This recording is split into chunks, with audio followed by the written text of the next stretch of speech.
Hello guys, and we are here today with another very awesome deck profile. We have here some Infernoids, yes, Infernoids. This is a really weird deck to say the least, because Infernoids, they can be good, they can also be bad, and they've got enough support where they can be very, very decent.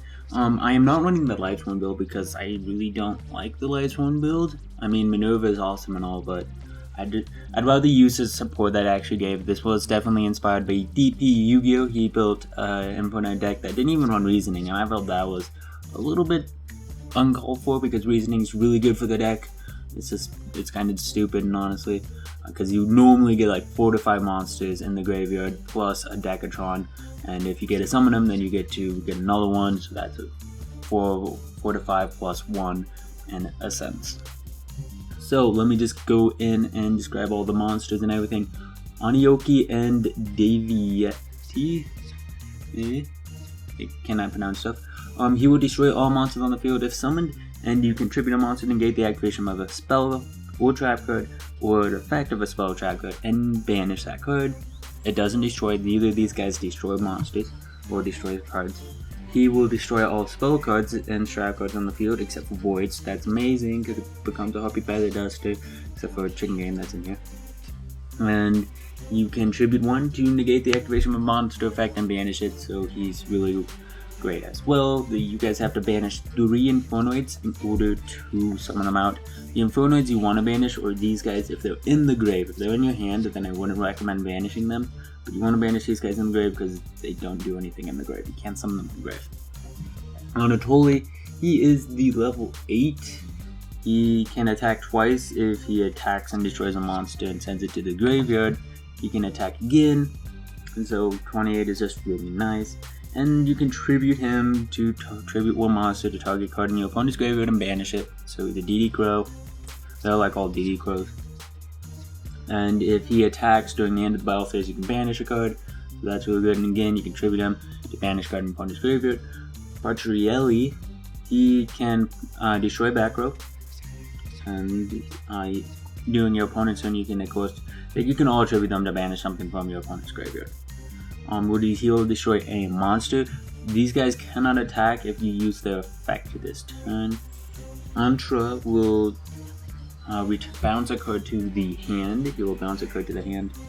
Decatron will send a Infernoid monster to the graveyard. It will gain its level. Note it's a tuner, and it gains its effect, and that stays forever. So really good ones to send would be Pyramus, and if you really want to, you could send this guy, but then if you send too many, you won't be able to summon because you can only summon these guys when all levels and ranks are 8 or lower. So if you make them too high of a level, you can't summon anything. So, of course, being able to pop back or a monster is a really good one, so you just gotta be careful. Pyramus, he'll target a set card on the field and shuffle it into the deck, so that is really good. You have spells, you have monsters, you have face-up cards going to the hand and face-down cards going to the deck, so it's a very well-rounded deck. And then, of course, we run the 1 Monster Gate, just pretty much another Reasoning, except you're going to summon a monster from this one. Reasoning, if they call 1, it's sad, but you're pretty much using this just to dump a whole bunch of Infernoids. Like, it's kind of your searcher, and it's like, I don't see any reason why not to play this, because like, you can use the support that Konami gave it, but like, they put this card up, because like, what was it, 1 or 2? I think it was at 1, and they put it up to 3, 4 Infernoids, and so it's like, it kind of is Infernoid support in a sense. Upstart, just there for consistency. Void Seer, the Void Seer is awesome. Target Infernoid monster unaffected by opponent card effects this turn, which is amazing.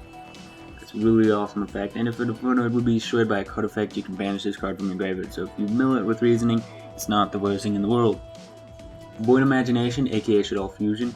This card has 2 awesome effects. The first one is all Infernoid monsters are level that are level 2 or higher become level 1, and they inflict half battle damage, which is kind of sad, but you're now able to summon out a whole bunch of Infernoid monsters. You can have him out and him out, and you can have all of these guys out. So it's like, who cares? Now you can go for game, even at half damage. Or if your opponent has a monster summoned from the extra deck, you can send this card to graveyard to fusion summon Tyria. by using cards in your deck, up to 6 I believe, yeah, 6 monsters from your deck, which is really nice because that guarantees the first 2 effects. The rest depend on whether or not you have cards in your hand or on your side of the field. Void Vanishment. Void Vanishment will search out a Void spell or trap card, except Void Vanishment or Null & Void. You can search out Void Trap Hole, you can search out Into the Void, so if you don't want to upstart, you'd rather want Into the Void. That is definitely very viable because it becomes searchable. And you can also, of course, search out Void Imagination, Void Seer, and your trap cards. And besides that, if an Infernoid monster you control battles an opponent's monster, you can banish this after damage calculation and send this card graveyard to banish both those monsters. So if there's a monster that you really don't like, you can get rid of it with this card. Chicken Game! I love Chicken Game. Chicken Game is becoming one of my favorite cards in the game of Yu-Gi-Oh! Like, everybody should have a playset of Upstart, everybody should have a playset of Chicken Game, because it's just so good. I think I said that in the last deck profile, but who cares? Chicken Game is just pretty much, it's just like your draw phase, you become. You draw 2 cards. Like, you just go insanely plus off a Chicken Game. And so your opponent goes plus as well because they get to draw extra cards as well because they're not destroying it, of course. But it's just like extra consistency. It doesn't hurt at all. And you're probably gonna mill at least 1, probably 2 with your reasonings. So you'll probably only have 1. So if they destroy it, you just use it as an upstart because if you activate it, unless it gets MST'd, you're gonna have it as a thing. And have it and be like an upstart where it's just 1 card for 1. And if they do MST it, then it's like, okay, you wasted an MST, let me activate my other continuous spell cards, so that way I can do other stuff. Void Purification. If you don't want anything to be milled, it's this card. Like, if you're using Reasoning and you mill both of your Void Purifications, that kind of sucks. But this card's awesome. You can only use 1, so don't set 2. Setting 2 is stupid. I did that once. I was like, oh, I can't use both of them. During each of your opponent's standby phase, target a floating in your graveyard, add it to your hand. So all these ones that can be summoned from your hand, which is Petrolia, Harmadic, Antra, and Pyramus, which can only be summoned from hand, you can add them back to hand, so now you can summon them. During your standby phases, target a banish and floating, return to graveyard. Just great cycling, just putting them back in the deck.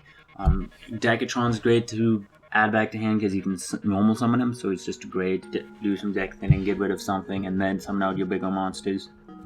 So Void Purification is just cycling, because if you reasoning and you get a huge amount of monsters in your graveyard, then you don't really need any of the other ones, except for maybe Void Imagination. Void Launch is a great one. Like, opening up with this is nonetheless very great because you just get to send 2 Infernoids, and this one does stack. So if you have both of them, definitely set them. You get to send 4 each turn, and so you just get to get rid of your entire deck. And then if you draw into like your upstarts or pitching games, you just get more likely chances of drawing into your Void Seers or your other trap cards and other Void cards. And if you control a monster that is not a Void monster, Infernoid monster, this card will be destroyed. So just be careful with that because, again, this guy's a tuner. You do run a couple of Synchros and, of course, some XZs and here. And so, yeah, pretty much this is another deck that isn't too focused on the extra deck. You just kind of really want to make Unkyoki and Deviiti, just blow up your opponent's field, blow up your opponent's monsters, and then just continuously attack them with big beaters, and just hopefully have Anatoly and all the other monsters out as well. So, for the extra deck, Infernoid Tierra. This card will become amazing once Elder Entity Natis come out. If you have been paying attention, a lot of Monarch players are very excited of this combo with Natis. You use that board, you can send Psyframes, and you can send Natis, and then just pop 3 cards and use the Psyframes to return all 6 cards to your extra deck. Natis can only send 3, so you can just send your 3 Natis and pop 3 cards against Natis. As the effect, if she is sent to the graveyard, you can pop cards. And then, depending on how you use, so if you use 3 or more, if you use 5 or more, you mill 3, 8 or more, return up to 3 of your banish cards, 10 or more, both players get rid of their hand, which can be very amazing. And then we have Star Raider, Scrap Archfiend, running Scrap Archfiend because he's a non-effect monster, which is very important because it says it levels and ranks of all effects monsters you control. Clear Ring, of course, Armadis, and then if you can make rank 7s or rank 4s, why not? And if you have them as level 1s, here's some rank 1s. So, Hope you guys enjoyed this deck profile. This is a fun deck. This is an interesting deck. It could do well. Probably needs a little bit more support. But hope you guys enjoyed this deck profile. Don't forget to leave a like, comment, and subscribe. See you guys later. Bye.